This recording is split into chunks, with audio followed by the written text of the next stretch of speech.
Scotland. Scotland, nice. So this has been. Daddy's named after Scotland.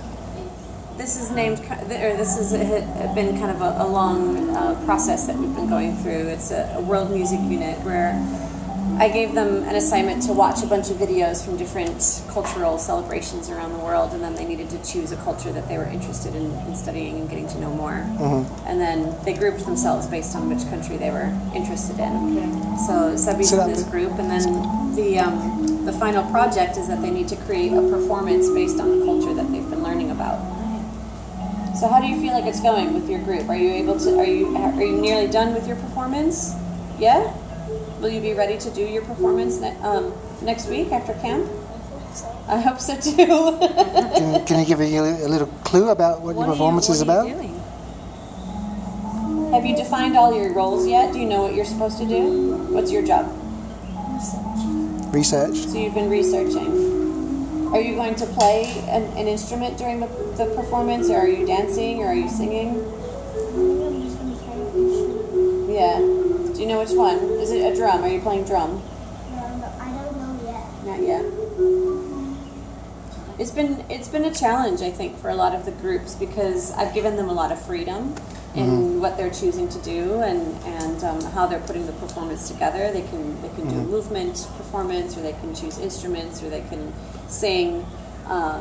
So sometimes with kids this age, they're little, right? So to have kind of a long distance goal like that has been challenging. Yeah, time management and yeah, exactly. How about how the groups are sort of organising themselves and relating to each other and teamwork? Some groups has been really positive. Some groups have had a bit more challenges.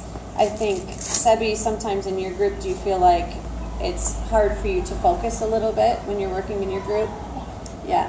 So I think sometimes in his group, they've had a little bit of a challenge in trying to figure out who's doing what and who has which responsibility. So that's been a learning experience, right? Yeah. Sebbie, do you have a recorder at home? Can you sit up, please, Seb?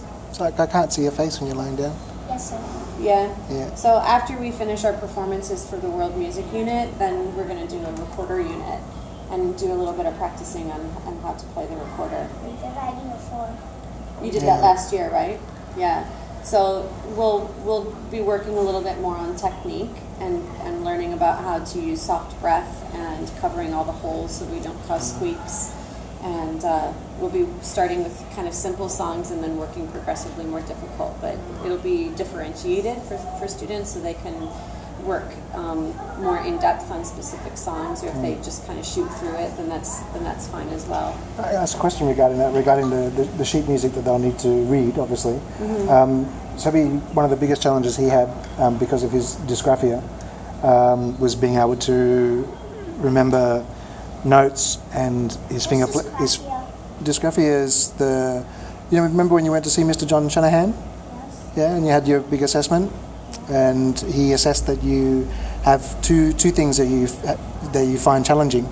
One is that you have dysgraphia, which means that your ability to visualize things, so whether it be something coming up with an idea or whether it be coming up in a picture in your mind, you find it quite difficult to retain that information in a graphic sort of way, right?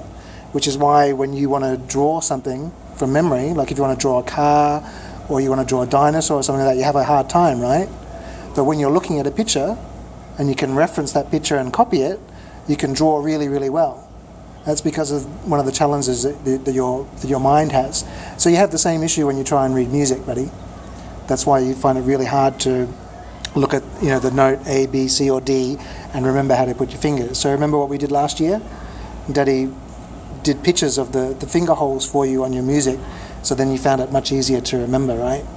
Because you could reference that when you were reading the music. Yeah? And then but once you do that, when you repeat stuff, your muscle memory is just as good as anybody else's.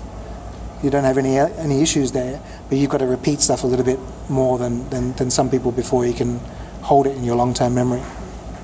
Yeah, and that's something that I'll make sure that I have visual references around the room as well, so that he'll have what do I call it?